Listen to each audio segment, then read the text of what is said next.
So I want to briefly speak with you all about the differences between renting your health versus actually owning your health.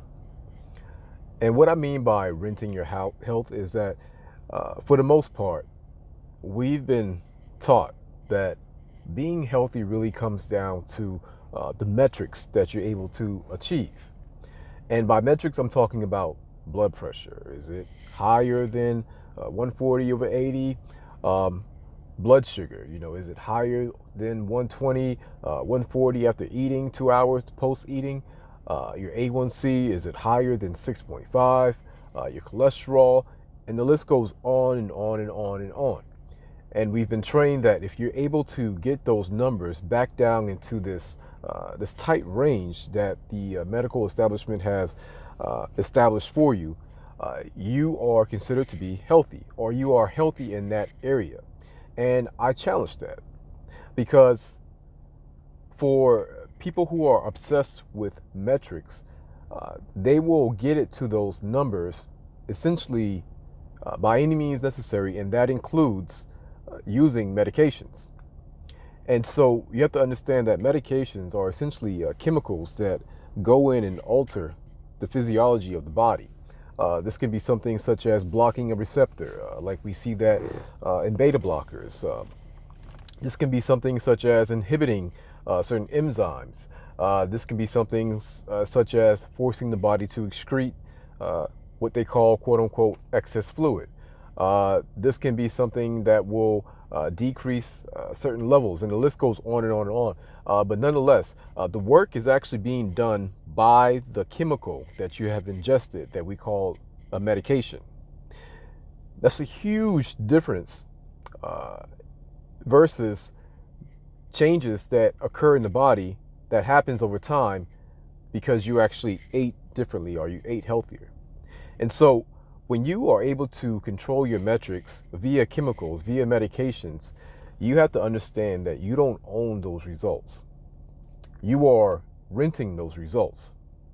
The only reason you have those results, such as a improved blood pressure because you're taking a lisinopril or metoprolol or valsartan, and the list goes on and on and on. The reason why you have a better blood sugar number because you're taking metformin or glimepiride, and the list goes on and on and on. The only reason you have these numbers that are considered to be good is because you actually took a chemical that did the work for you.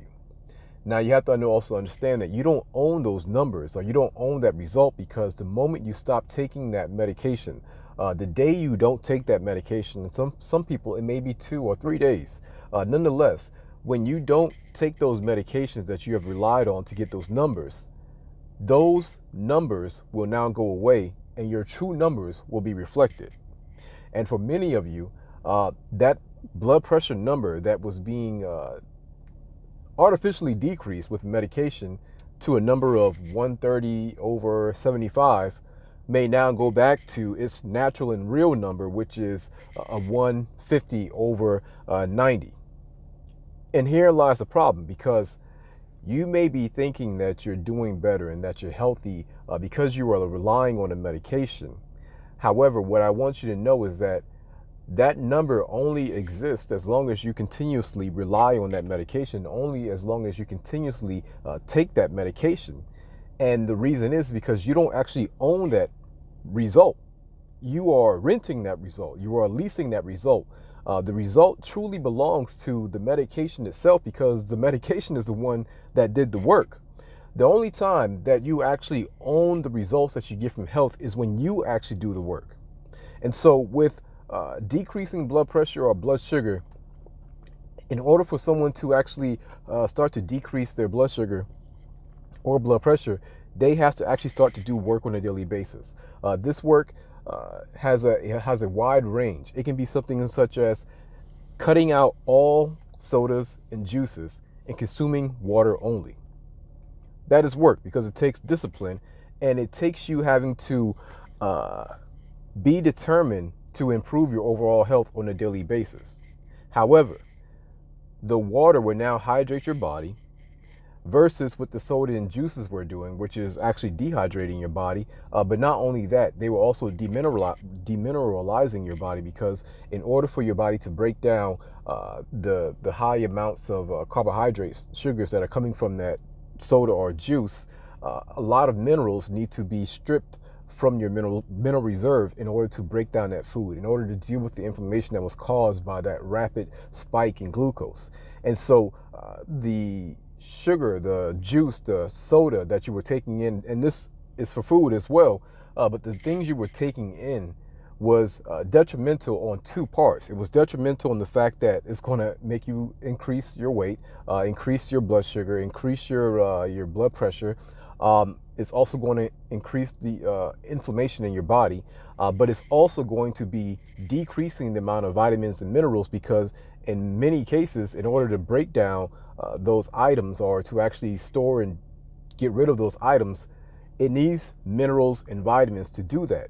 And so you're taking in something that has already had the vitamins and minerals stripped from it, well, which will also need vitamins and minerals to actually metabolize it. And so you have a net negative effect when you're taking in those foods and drinks. I hope you all understand that. And so when you choose to actually replace that with something such as water, which is the healthiest fluid you can take in, you now stop the depletion, and you're bringing in something that's actually going to hydrate. And the list goes on. You can the same thing with the processed foods, the bread, the cereals, the candy bars, the donuts, the McDonald's, on and on and on and on. When you choose to supplant those things with whole foods, the vegetables, the fruits, things that actually already have the vitamins and minerals into them, you now have a positive effect, because one, you're bringing in vitamins and minerals into the body. Two, the vitamins and minerals and really the enzymes that are needed to actually break down that vegetable that you're taking in is already equipped with it, plus some. And so you have a positive effect, because what's needed to break it down, a large amount of that already comes equipped in that fruit or vegetable. In addition to that, you also have some for yourself, where you actually store that in order to continue to improve your health. You can't say that for processed foods at all. So in order to make that change, it takes work, it takes dedication, it takes willpower. That takes work. However, when you do that process on a daily basis, consistently, you will start to have an increase in your overall health. You will start to see that blood sugar start to decrease. Your fasting blood sugar will start to decrease. You'll start to see your blood pressure start to decrease. And here's the thing, when it starts to decrease based off of your own merits, based off of the work that you did and not the work that the medication did, you will actually keep those results. Those results actually belong to you, because you worked for it. You actually did the walking, you did the exercising, you did the work. You got the vitamin D, you did the movement, the relaxation, the deep breathing, the healthy eating, the salads. You did the work, and you did it consistently. And so when you go to get your blood pressure measured, and you see that blood pressure of 130/75, you can feel confident in knowing that those results that you have belong to you. That is a complete 180 from the results that you get that are obtained from medications. Results you obtain from medications don't belong to you. This is not medical advice. I'm not telling you to stop taking your medications. I want you to understand what it means to truly obtain health, or retain health, or regain health.